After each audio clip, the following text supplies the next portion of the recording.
সুপ্রিয় শিক্ষার্থীবৃন্দ, সবাইকে শুভেচ্ছা। আমি মোহাম্মদ নজরুল ইসলাম, প্রভাষক, অর্থনীতি বিভাগ, সরকারি হাজী মোহাম্মদ মহসিন কলেজ। আমি আজকে তোমাদের সামনে হাজির হয়েছি। গত ক্লাসে আমরা যে বিষয়টি নিয়ে আলোচনা করছিলাম সেটা হচ্ছে কি ভুক্ত উৎপাদনের আচরণ তত্ত্বের উপযোগ নিয়ে। উপযোগের বেশ কয়েকটা টপিক নিয়ে আমি আলোচনা করছিলাম। একটা হচ্ছে কি উপযোগ কী, উপযোগের ধারণা, উপযোগের প্রকারভেদ। এখানে আমরা প্রান্তিক উপযোগ দেখছিলাম, মোট উপযোগ দেখছিলাম, প্রাথমিক উপযোগ দেখছিলাম। এবং আজকে আমরা যে টপিকটা নিয়ে আলোচনা করবো সেটা হচ্ছে কি উপযোগের পরিমাণ, মোট উপযোগ এবং প্রান্তিক উপযোগের মধ্যে সম্পর্ক। আরেকটা টপিক এখানে জায়গা সংকলনের কারণে হয়নি, সেটা হচ্ছে কি আমরা ক্রমহ্রাসমান প্রান্তিক উপযোগ নিয়ে একটু আলোচনা করব, যদি সম্ভব হয় আজকে সময়ের মধ্যে। এখন আমরা দেখব যে উপযোগের পরিমাণটা, আমি একটু দ্রুত যাব কেমন। উপযোগের পরিমাণ, উপযোগের পরিমাণকে দুই ভাগে ভাগ করছে। একটা হচ্ছে কি সংখ্যাগত উপযোগ, আরটা হচ্ছে কি পর্যায়গত। এখানে পরীক্ষায় জাস্ট তোমাদের একটা এমসিকিউতে আসতে পারে এটা। সংখ্যাগত উপযোগটা কি? সংখ্যাগত মানে যে উপযোগকে সংখ্যার মাধ্যমে প্রকাশ করা হয় তখন সেটাকে বলা হচ্ছে কি সংখ্যাগত উপযোগ। যেমন 1, 2, 3 এভাবে প্রকাশ করা হয়। যদি কোনো উপযোগকে যদি 1, 2, 3 এভাবে যদি প্রকাশ করা হয় তখন তাকে বলা হয় কি সংখ্যাগত উপযোগ। এবং এই সংখ্যাগত উপযোগের ধারণাটা দিচ্ছেন মার্শাল, ঠিক আছে, অর্থনীতিবিদ মার্শাল এই সংখ্যাগত উপযোগের ধারণাটা দিচ্ছেন। 2 নম্বরে যে বিষয়টা নিয়ে আলোচনা করবো সেটা হচ্ছে কি পর্যায়গত। পর্যায়গত উপযোগ জিনিসটা হচ্ছে কি এটাকে প্রকাশ করে 5, 2, 3 এভাবে, অথবা রোমান সংখ্যা 1, 2, 3 এইভাবে। কোনো উপযোগকে যখন এইরকম যে কোনো একভাবে প্রকাশ করা হয় তখন তাকে বলা হয় কি পর্যায়গত উপযোগ। এখন তোমাদের পরীক্ষায় যদি দেওয়া থাকে পর্যায়গত উপযোগের কোন এককে প্রকাশ করা হয়, এইটা নাকি এটা। আর উপযোগ পরিমাপের ধারণার একক হচ্ছে কি ইউটিল, মনে রাখবা পরীক্ষায় আসে। উপযোগের পরিমাপক একক হচ্ছে কি ইউটিল। হ্যাঁ, তাহলে সংখ্যাগত উপযোগ হচ্ছে কি 1, 2, 3, আর পর্যায়গত হচ্ছে কি 5, 2, 3 অথবা রোমান সংখ্যায় 1, 2, 3 এভাবে। কেমন, এখানে আমরা এটা দেখলাম। 2 নম্বরে আমরা যে বিষয়টি নিয়ে আলোচনা করব সেটা হচ্ছে কি মোট উপযোগ এবং প্রান্তিক উপযোগের সম্পর্ক বা পার্থক্য। আমরা গত ক্লাসে মোট উপযোগ কি, প্রান্তিক উপযোগ কি, এটা নিয়ে আলোচনা করছিলাম, ঠিক আছে। মোট উপযোগ এবং প্রান্তিক উপযোগের মধ্যে পরীক্ষা যদি সম্পর্ক বা পার্থক্য বলে তা আমরা এই বিষয়টা একটু আলোচনা করব। আমি আগে মোট উপযোগের সংখ্যাটা গত ক্লাসে বলছিলাম, প্রান্তিক উপযোগ মোট উপযোগের সংখ্যা এই ক্লাসেও বলতেছে আবার নতুনভাবে। মোট উপযোগ হচ্ছে কি কোনো একটি দ্রব্যের প্রতি একক বুক করার পর যে উপযোগ পাওয়া যায় সেটা হচ্ছে কি মোট উপযোগ। কোনো একটি দ্রব্যের প্রতি একক বুক করার পর যে উপযোগ পাওয়া যায় সেটা হচ্ছে কি মোট উপযোগ। আর প্রান্তিক উপযোগ হচ্ছে কি অতিরিক্ত এক একক দ্রব্য বুকের ফলে মোট উপযোগের যে পরিবর্তন হয় তখন তাকে বলা হয় কি প্রান্তিক উপযোগ। অতিরিক্ত এক একক দ্রব্য বুকের ফলে মোট উপযোগের যে পরিবর্তন হয় তখন তাকে বলা হয় কি প্রান্তিক উপযোগ। আমরা মোট উপযোগের সূচিটা একটু দেখি। দ্রব্যের একক, প্রথম একক টোটাল ইউটিলিটি হচ্ছে কি 10, দ্বিতীয় একক হচ্ছে কি কত 18, তৃতীয় একক হচ্ছে কি 24, চতুর্থতে হচ্ছে কি কত 28, পঞ্চমে 30, ষষ্ঠ 30, সপ্তমে 28। এখন একটা জিনিস সূচিতে একটু খেয়াল করো, এখানে কিন্তু উপযোগ বাড়তেছে, এক সময় গিয়ে কী হলো সমান হয়ে গেলো 30 হয়ে গেলো, আবার কমতেছে। এটা কেন হচ্ছে? মনে করো আমি তোমাকে একটা আপেল একবার খেতে দিলাম, তুমি ঠিক তৃপ্তি ভরে খাইলা, দ্বিতীয়বার দিলাম খাইলা, তৃতীয়বার দিলাম খাইলা, চতুর্থবার গিয়ে তোমার কি আপেল খাইতে ইচ্ছে করবে? আস্তে আস্তে তোমার অনীহা চলে আসবে, ওই দ্রব্যটা ভোগের ক্ষেত্রে তোমার অতৃপ্তি চলে আসবে। তো অতৃপ্তি চলে আসা মানে কি তোমার উপযোগটা কমে যাওয়া। সেই জন্য এক সময় এখানে কি হয় সমান হয়ে যায়, আবার কমতে থাকে মোট উপযোগটা। এই যে সময় কমতে থাকে তখন কিন্তু প্রান্তিক উপযোগ নেগেটিভ হয়ে যায়। এখন আমরা প্রান্তিক উপযোগের চার্টের দিকে যাই। প্রথম একক দ্রব্য, এখান থেকেই কিন্তু আমি প্রান্তিক উপযোগটা বের করছি। প্রথমটা থাকবে, ঠিক আছে কিনা? তাহলে 18 থেকে 10 বিয়োগ করলে কত 8, 24 থেকে 18 বিয়োগ করলে কত 6, 28 থেকে 24 বিয়োগ করলে কত 4, 30 থেকে 28 বিয়োগ করলে কত 2, আর 30 থেকে 30 বিয়োগ করলে কত 0, 28 থেকে 30 বিয়োগ করলে কত -2। তা আমি তোমাদেরকে গত ক্লাসে প্রান্তিক উপযোগের 3টা ধারণার কথা বলছিলাম। একটা হচ্ছে কি ধনাত্মক প্রান্তিক উপযোগ, আরেকটা হচ্ছে কি শূন্য প্রান্তিক উপযোগ, আরেকটা হচ্ছে কি ঋণাত্মক প্রান্তিক উপযোগ। এখানে কিন্তু 3টাই আছে। এতটুকু পর্যন্ত হচ্ছে কি ধনাত্মক প্রান্তিক উপযোগ, এটা হচ্ছে কি শূন্য প্রান্তিক উপযোগ, আর এটা হচ্ছে কি ঋণাত্মক প্রান্তিক উপযোগ। যখন মোট উপযোগ বাড়বে তখন ধনাত্মক প্রান্তিক উপযোগ থাকবে, যখন মোট উপযোগ যখন স্থির থাকবে তখন ধনাত্মক প্রান্তিক উপযোগ শূন্য প্রান্তিক উপযোগ হয়ে যাবে। যখন মোট উপযোগ কমে যাবে তখন প্রান্তিক উপযোগ কী হয়ে যাবে? নেগেটিভ হয়ে যাবে। মানে একটা দ্রব্য যখন তুমি অধিক হারে বুক করবে তখন তোমার কি হবে না, আর বুক করতে ইচ্ছে করবে না, ওই দ্রব্যটা খাইতে ইচ্ছে করবে না, তুমি উল্টা তাকে বকা দিবে। কেউ যখন তোমাকে মিষ্টি খাইতে বলবে, তুমি মনে করো ওরে তোমাকে একটা মিষ্টি দিছে, তুমি খাইছে, দুইটা দিছে খাইছো, তিনটা দিছে খাইছো, কিন্তু চারটা পাঁচটাতে গিয়ে তোমার আর খাইতে ইচ্ছে করবে না, ঠিক আছে কিনা? সেই জন্য এখানে মোট উপযোগটা কমে যাচ্ছে। একসময় কি সর্বোচ্চ হওয়ার পর আবার কি হয়ে যাচ্ছে? কমে যাচ্ছে। এই যে সময় কমে যাচ্ছে এই সময় প্রান্তিক উপযোগ কী হয়ে যাচ্ছে? নেগেটিভ হয়ে যাচ্ছে, ঠিক আছে কিনা? এই সারটা আমরা বুঝলাম। এখন আমরা মোট উপযোগ এবং প্রান্তিক উপযোগের কালকে তোমাদেরকে ফর্মুলা তো দেখাইছিলাম। মোট উপযোগকে প্রকাশ করে টোটাল ইউটিলিটি দিয়ে, মোট উপযোগকে প্রকাশ করে টোটাল ইউটিলিটি দিয়ে, প্রান্তিক উপযোগকে প্রকাশ করে মার্জিনাল ইউটিলিটি দিয়ে। কেমন? মোট উপযোগের আমরা চিত্রটা একটু, এটা আমরা মান বসাই চিত্র দেখব। এখানে আমরা মোট উপযোগের চিত্রটা হবে অ্যাকচুয়ালি এভাবে, আর প্রান্তিক উপযোগের চিত্রটা হবে যে এইভাবে। এভাবে কেন? আমরা দেখো 10 8 ছিল না, মনে করো এটা 10, এটা 8, এটা 6, এটা 4, এটা 2, এটা 0, 8টা ছিল কত? -2। তার মানে নিচে চলে গেছে এখানে। আর মোট উপযোগটা আমরা দেখতেছি, মোট উপযোগ বাড়ে বাড়ে বাড়ে, একসময় সর্বোচ্চ 30 হয়েছে, আবার কি হয়ে গেছে? কমে, তার মানে 28 হয়ে গেছে আবার। এটা মনে হয় 30, এটা 28। তাহলে মোট উপযোগ বাড়বে আবার কমে যাবে। কিন্তু প্রান্তিক উপযোগ হচ্ছে কি নিম্নগামী, মানে কি বাম দিক থেকে ডান দিকে নিম্নগামী চাহিদা রেখার মতো, ঠিক আছে? প্রান্তিক উপযোগ দেখো 10 থেকে 8 হলে 8 থেকে 6 হলে 6 থেকে 4, 4 থেকে 2, 2 থেকে 0, 0 থেকে -2। তার মানে প্রান্তিক উপযোগ রেখা বাম দিক থেকে ডান দিকে নিম্নগামী হবে, ঠিক আছে কিনা? এই মোট উপযোগ রেখা হচ্ছে কি এটা হচ্ছে কি টোটাল ইউটিলিটি কার্ভ, এটা হচ্ছে কি মার্জিনাল ইউটিলিটি কার্ভ। কেমন?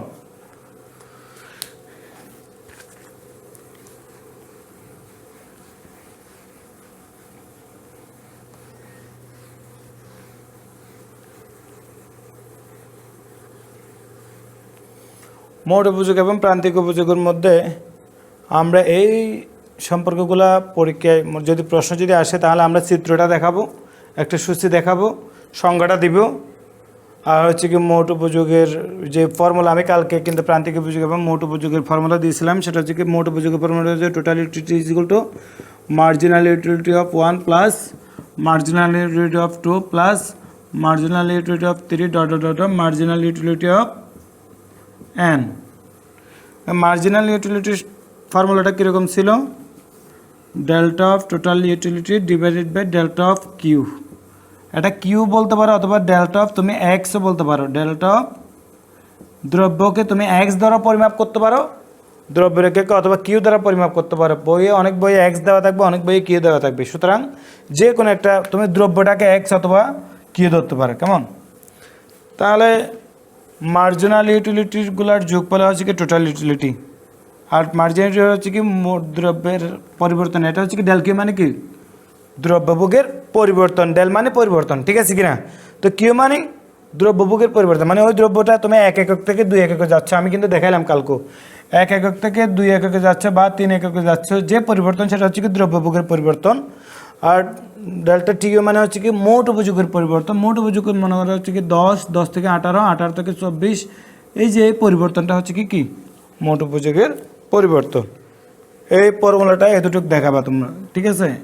1 নাম্বার দেখাবা সংজ্ঞা, 2 নাম্বার দেখাবা হচ্ছে কি সূচিটা দিবা কোন এককে প্রকাশ করে। এটা হচ্ছে কি টোটাল ইউটিলিটি, এটা হচ্ছে কি মার্জিনাল ইউটিলিটিকে প্রকাশ করে। 3 নাম্বার দিবা যে সূচিটা দিবা, তারপরে 4 নাম্বার হচ্ছে কি চিত্র, তারপর 5 নাম্বার হচ্ছে কি ফর্মুলা, ঠিক আছে? এতটুকু দেখালে মোট উপযোগ এবং প্রান্তিক উপযোগের সম্পর্ক বলো বা পার্থক্য বলো, যেটা বলবে বলে কি এই বিষয়গুলো আলোচনা করবা। কেমন? একটু বন্ধ করো, এটা এরপর একটু লম্বা। এখন আমরা যে বিষয়টি নিয়ে আলোচনা করব সেটা হচ্ছে কি ক্রমহ্রাসমান প্রান্তিক উপযোগ বিধি। খুব ইম্পর্ট্যান্ট একটা টপিক, পরীক্ষায় প্রায় সময় আসে এটা তোমাদের সৃজনশীল প্রশ্নে।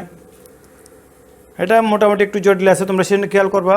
ক্রমহ্রাসমান প্রান্তিক উপযোগ বিধি, আমরা প্রান্তিক উপযোগ দেখলাম, মোট উপযোগ দেখলাম, এখন বলা হচ্ছে কি ক্রমহ্রাসমান প্রান্তিক উপযোগ বিধি। তাহলে ক্রমহ্রাসমান জিনিসটা কি?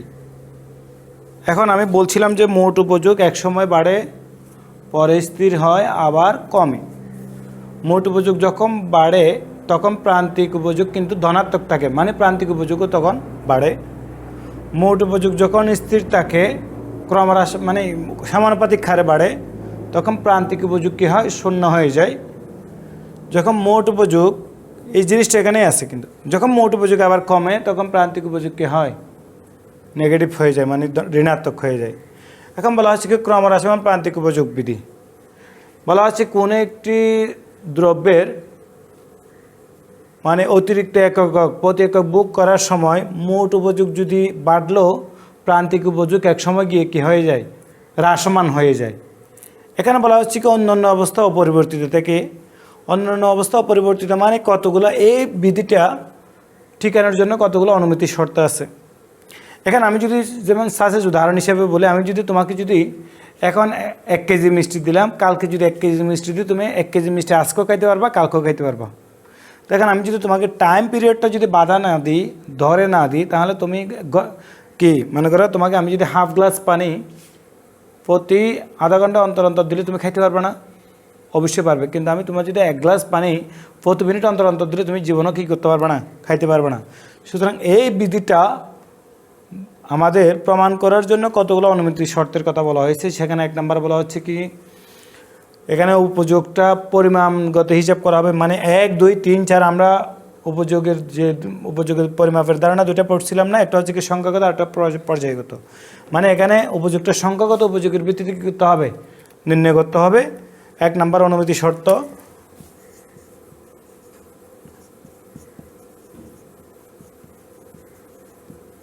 2 নম্বর বলা হচ্ছে কি, এখানে ভোক্তার আয় অপরিবর্তিত থাকবে, ভোক্তার রুচি অপরিবর্তিত থাকবে। আয় এবং রুচি কেন অপরিবর্তিত থাকবে, বলা হচ্ছে কি যদি তার আজকে আয় কম, কালকে আয় বেড়ে গেছে, তার মানে তার ভোগের পরিবর্তন হইতে পারে বা রুচিরও পরিবর্তন হইতে পারে। অথবা আজকে তার আয় বেশি, কালকে কম, হঠাৎ করে তার রুচি কমে যাবে। সুতরাং রুচি এবং আয়ও অপরিবর্তিত থাকবে।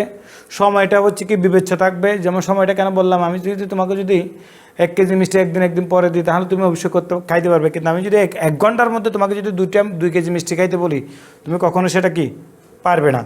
সুতরাং সময়টা অবশ্যই বিবেচ্য করতে হবে। কেমন, এই সকল বিষয়গুলোর ভিত্তি করেই কিন্তু এই বিধিটা কি করা হবে, প্রমাণ করা হবে। কেমন, সুতরাং বলা হচ্ছে কি ক্রমহ্রাসমান প্রান্তিক বিধি হচ্ছে কি অন্যান্য অবস্থা অপরিবর্তিত থেকে, ওই অন্যান্য অবস্থাটাই হচ্ছে কি অনুমতি শর্ত। অন্যান্য অবস্থাটাই কি অনুমতি শর্ত। অনুমতি শর্তগুলোর কথা বললাম। অন্যান্য অবস্থা অপরিবর্তিত থেকে কোনো একটি দ্রব্য যদি ক্রমাগত বুক করতে থাকি, তাহলে তার মোট উপযোগ যদিও বাড়ে, কিন্তু প্রান্তিক উপযোগ কী হবে, ক্রমহ্রাসমান হবে। আমি আবার বলছি, কোনো একটি দ্রব্য অন্যান্য অবস্থা অপরিবর্তিত থেকে কোনো একটি দ্রব্য ক্রমাগতভাবে বুক করতে থাকলে মোট উপযোগ বাড়লেও প্রান্তিক উপযোগ কী হবে, ক্রমহ্রাসমান হবে। সেটা হচ্ছে কি ক্রমহ্রাসমান প্রান্তিক উপযোগ বিধি। ঠিক আছে, আমি আবার বলছি, অন্যান্য অবস্থা অপরিবর্তিত থেকে মোট উপযোগ কোনো একটি দ্রব্য যদি ক্রমাগত বুক করতে থাকি, তাহলে তার যদি মোট উপযোগ বাড়লেও প্রান্তিক উপযোগ ক্রমহ্রাসমান হারে হ্রাস পাবে। সেটা হচ্ছে কি ক্রমহ্রাসমান প্রান্তিক উপযোগ বিধি। আমরা একটা এখানে সূচি দিছি, সূচি, এই সূচিটাতে আমরা একটু খেয়াল করি। সূচিটা দ্রব্যের একক 1 থেকে 7 পর্যন্ত 7টা একক দেওয়া আছে, টোটাল ইউটিলিটি দেওয়া আছে, মার্জিনাল ইউটিলিটি দেওয়া আছে। আমি আবার বলছি, মার্জিনাল ইউটিলিটি কীভাবে বের করবে, প্রথমটা একই অবস্থানে যাবে, এখান থেকে এটার বিয়োগ, এখান থেকে এটার বিয়োগ, এখান থেকে এটার বিয়োগ, এখান থেকে এটার বিয়োগ, এভাবে হচ্ছে কি প্রান্তিক উপযোগ পাবো। কেমন, যদি এটা ফর্মুলা, কিন্তু ফর্মুলায় বের করো না, একই কথা। টোটাল মার্জিনাল ইউটিলিটি সমান কি বলছিলাম, delta total utility divide by delta Q. এখন আমি মনে করো যেমন এই 2 নম্বর একক দ্রব্যের মার্জিনাল ইউটিলিটি বের করব। দেখো তাহলে 2 নম্বরে যখন গেছে তখন দ্রব্য পরিবর্তন 2 থেকে 1, এটা পরিবর্তন। তাহলে 18 থেকে 10-এর পরিবর্তন। টোটাল ইউটিলিটি হচ্ছে কি 18 থেকে কত 10, তার মানে কত বের হয়, 8 বেরিয়েছে 2 নম্বরে। মনে করো 5 নম্বরে দেয়, 5 থেকে 4-এর পরিবর্তনটা আমরা দেখি।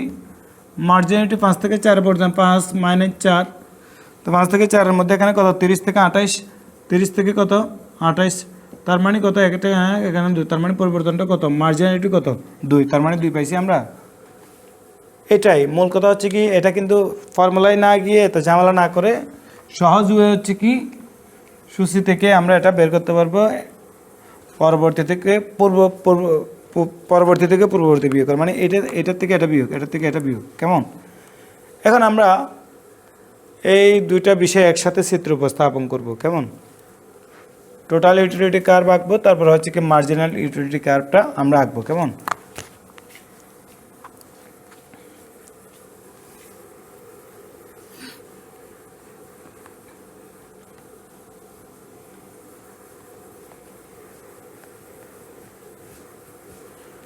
এইদিকে আমি টোটাল ইউটিলিটি কার্ভটা দেখাচ্ছি।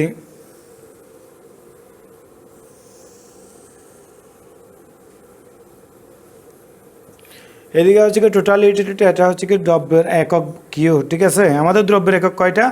1 থেকে 7টা ছিল, তার মানে 1 2 3 4 5 6 7।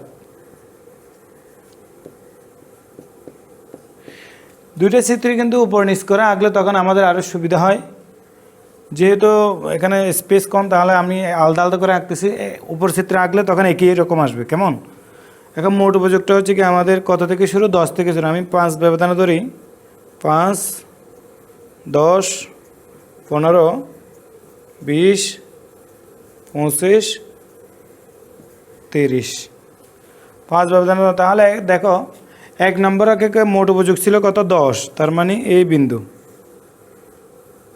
2 নম্বর একে মোট উপযোগ কত? 18। এইখানে কিন্তু আমি দ্রব্যের এককগুলো ছিল, কেমন? আমি মুছে দিয়েছি সূত্রে আঁকার জন্য। তাহলে 2 নম্বরে কত? 18। 18 মানে হচ্ছে কি এই যে ঠিক এখানে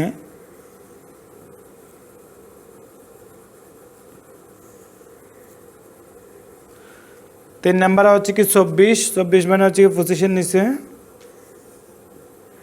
4 নাম্বার হচ্ছে কত? 28। 5 নাম্বার হচ্ছে কি 30। 6 নাম্বারও কত? তাহলে 6 নাম্বারও কত? 30। আবার 7 নাম্বারে কত? 7 নাম্বার হচ্ছে কি আবার 28। তাহলে এই পয়েন্টগুলো আমরা যদি যোগ করি, এই পয়েন্টগুলো যোগ করলে আমরা যে রেখাটা পাবো সেটা হচ্ছে কি মোট উপযোগ, টোটাল ইউটিলিটি কার্ভ। এটা হচ্ছে কি টোটাল ইউটিলিটি কার্ভ। এখানে প্রথম একক দ্রব্যের ক্ষেত্রে মোট উপযোগ ছিল 10, দ্বিতীয় এককে ছিল 20। 20 মানে হচ্ছে কি 18। 18 মানে 20-এর নিচে। যে আমি যদি হিসাব করি 1/15 16 17 18 এভাবে লিখি তাহলে পাওয়া যাবে। ঠিক আছে। তৃতীয়তে হচ্ছে কি 24। 24 মানে 25-এর ঠিক নিচে। আর চতুর্থ হচ্ছে কি 28, 30-এর নিচে। তারপরে পঞ্চম হচ্ছে কি 30, ষষ্ঠ 30, দুইটা কিন্তু 30। তারপরে আবার 28। 28 মানে এই পয়েন্ট থেকে এই পয়েন্ট এইখানে গেছে। সুতরাং এই পয়েন্টগুলো যোগ করে যে রেখাটা পাইলাম সেটা হচ্ছে কি টোটাল ইউটিলিটি কার্ভ। এখানে আমরা দেখব মার্জিনাল ইউটিলিটি কার্ভটা একটু আঁকবো। ওপর দিকে দেখাবো মার্জিনাল ইউটিলিটি, এদিকে দেখাবো কোয়ান্টিটি। আমাদের যথারীতি 1 2 7টা দ্রব্য,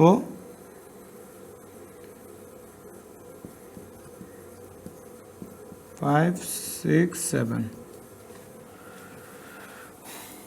এখানে আমাদের সূচিতে সর্বোচ্চ 10।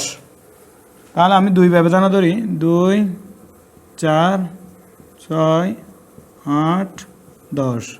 এখানে কিন্তু আমাদের একটা নেগেটিভ ভ্যালু আছে, এটা তো আমরা জানি এটা 0। কোনো গ্রাফের এই অংশটা আমরা জানি এটা হচ্ছে কি প্লাস প্লাস। গ্রাফের 4টা অংশ, আমি 4টা অংশ আঁকলাম। এটা হচ্ছে কি প্লাস প্লাস, মানে এদিকে এক্সের ভ্যালুও প্লাস, ওয়াইয়ের ভ্যালুও কি প্লাস। এদিকে হচ্ছে কি এক্সের ভ্যালু কি মাইনাস, আর এটা হচ্ছে কি মাইনাস প্লাস, আর এটা হচ্ছে কি এটা হচ্ছে কি মাইনাস মাইনাস, এটা হচ্ছে কি মাইনাস প্লাস। ঠিক আছে। এখানে আমরা যদি দেখি এখানে এক্সের ভ্যালু কি এদিকে নিচের দিকে এক্সের মান নেগেটিভ, উপর দিকে পজিটিভ, এদিকে ওয়াইয়ের মান পজিটিভ, এদিকে নেগেটিভ। ঠিক আছে কি না? তাহলে এই দুইটা করে কিন্তু কি নেগেটিভ, এখানে এক্সও নেগেটিভ ওয়াইও নেগেটিভ। সুতরাং এখানে এক্সের মান যদি আমাদের কত, মনে করে এক্সের মান এইটা হচ্ছে কি কত -2, তার মানে এখানে কোথায় যাবে? এই অংশতে যাবে।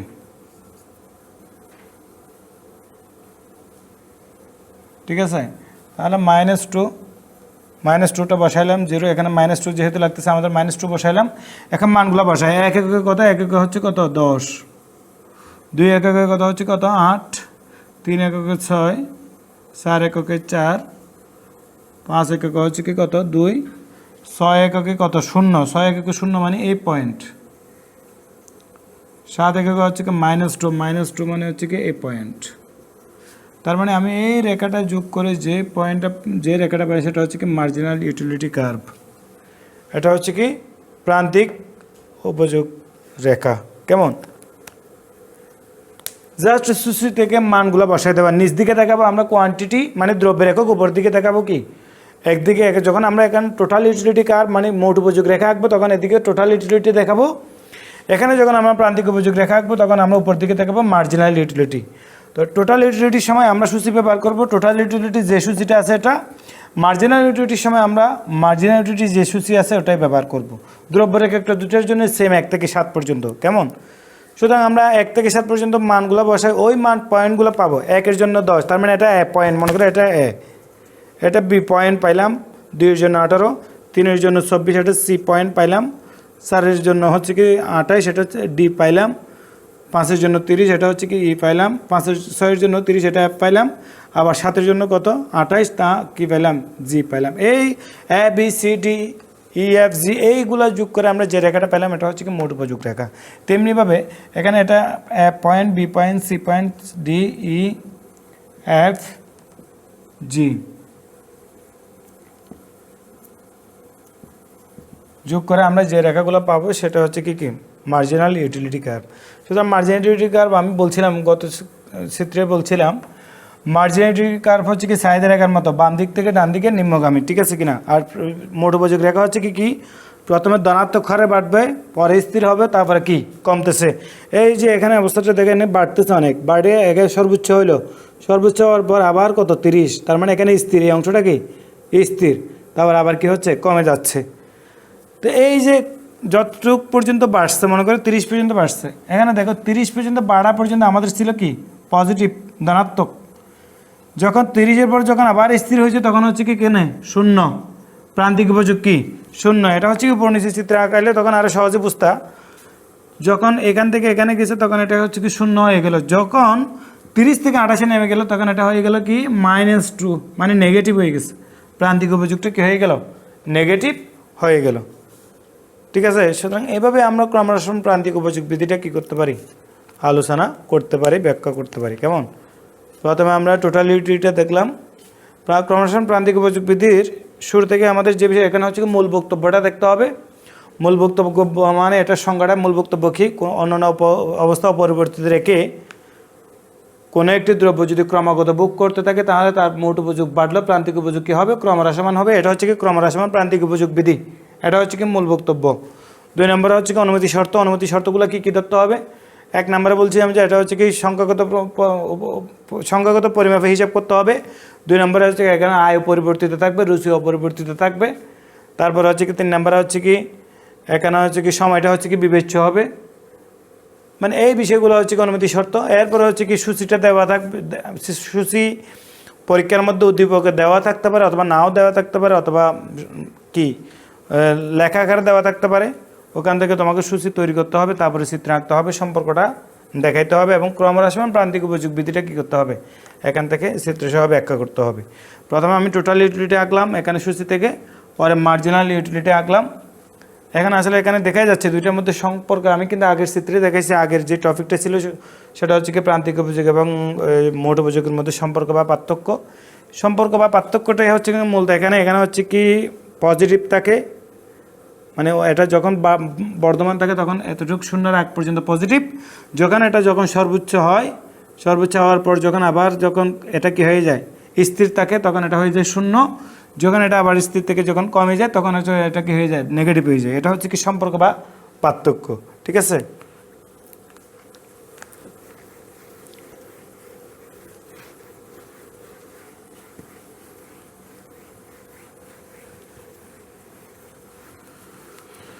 সুপ্রিয় শিক্ষার্থীবৃন্দ, এখানে কিন্তু ক্রমহ্রাসমান প্রান্তিক উপযোগ বিধির একটা সমালোচনাও আছে, এটা আমরা পরবর্তী ক্লাসে আলোচনা করব।